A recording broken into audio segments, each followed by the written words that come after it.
What's good to you too? How's everyone doing? It's your boy Reg in the building. Got my homeboy Try with me. What up? This is gonna be like a two for one. I know last week we didn't do our thoughts on the Thelma Houston Unsung, which honestly I'm not even gonna hold y'all. I'm not really a big fan of her music like that, and Right. I particularly found her Unsung kind of boring. I mean, Yeah. yeah, I wasn't really too invested in it, so I kind of half-assed last week on that one too. Right. But I'm just gonna give my thoughts. Not really a big fan of her music. She mostly just got tossed around with Motown around that time. Stuck in the disco era. She's still doing her thing. Yeah. That's it. That's the review. Yep. Yep. It was just a run of the mill story. Nothing Right. too spectacular, but we're really going to talk about this Pete Rock song. Yes. I mean, we already had the beat battle earlier. This was supposed to have been this morning, but stuff life happens. Let's just say that. Right. So just honestly, they left out a lot of shit with this one. Yeah. A lot of shit. Like they talked about him growing up with his brothers. Uh-huh. They definitely talked about Heavy D and stuff like that. They talked about him, people like CL Smooth, Yes. the remixes. But even then, gotta mention the fact that Public Enemy Shut 'Em Down remix was really Right. the remix that made him famous. Right. They didn't waste no time with Down with the King. Oh Mm. no.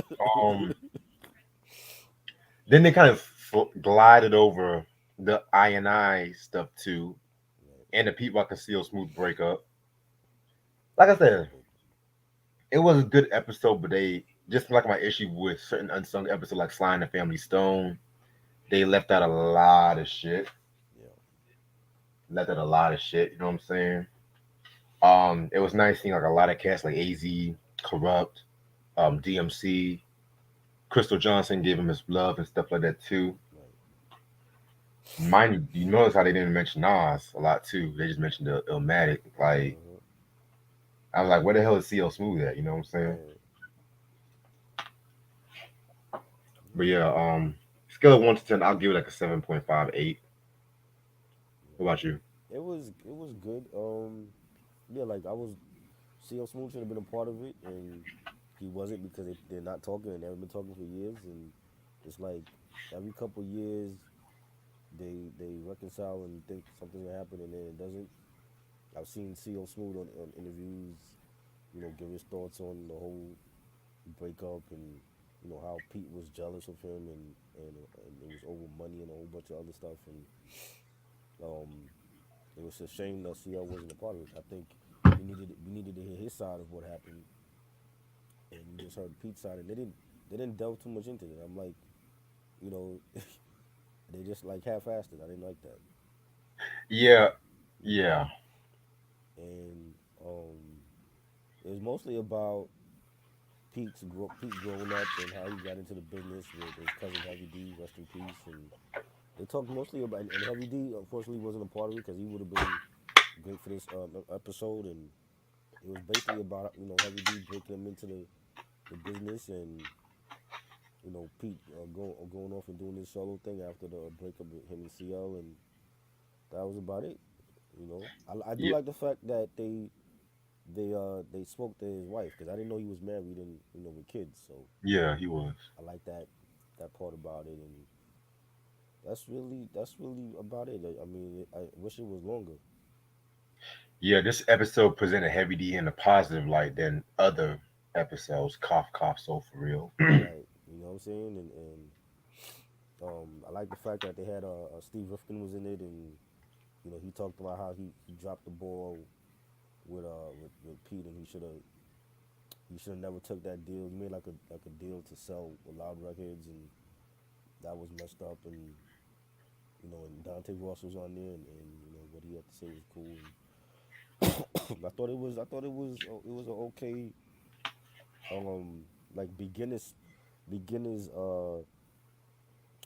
special for like people that don't know about Pete, but I think they needed to include everything and that whole I still don't know the real reason why him and CL broke up. Like, oh, they drifted apart. And that's all they said.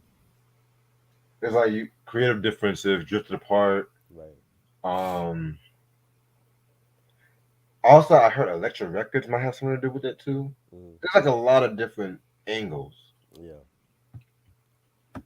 So I don't know. Just they should have went deeper into that.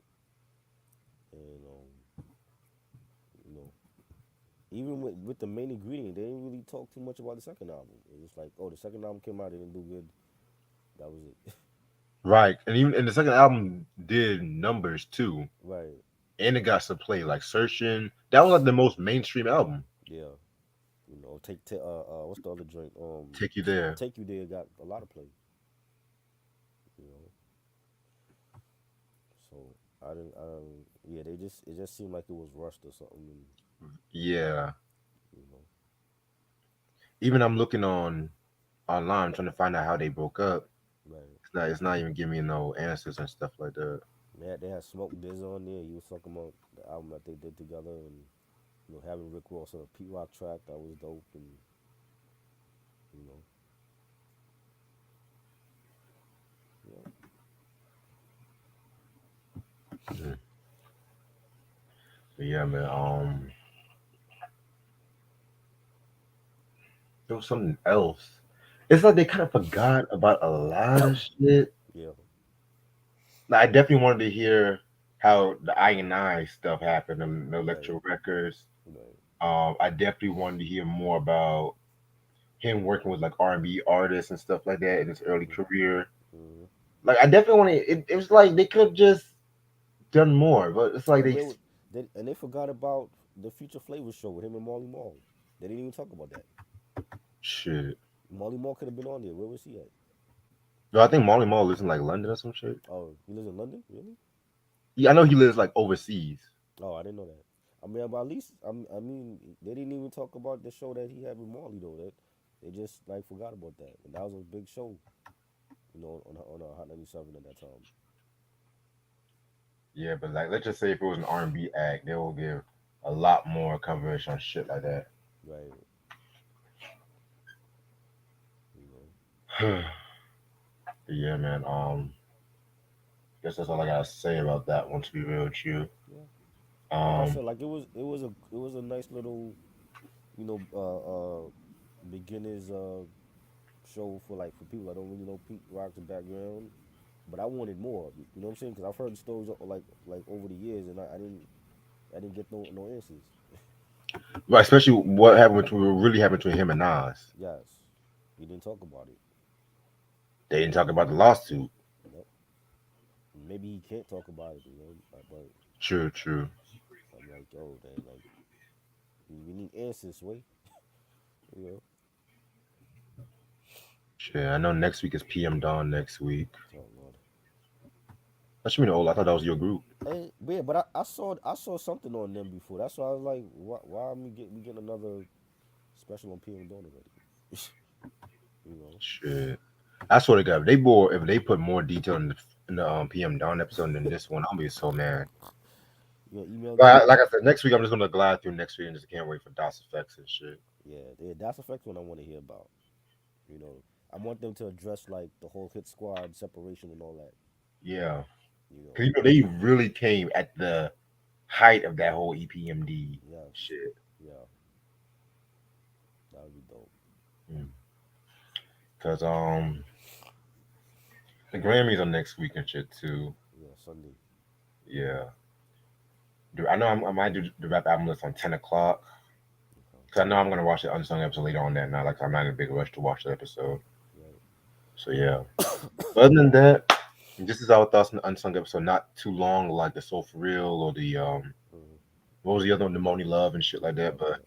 we still did our thing with this one. Appreciate this, bro, as usual. No doubt. I'll see y'all later. I'm gonna drop this live like 2:30 anyway. All right. Peace.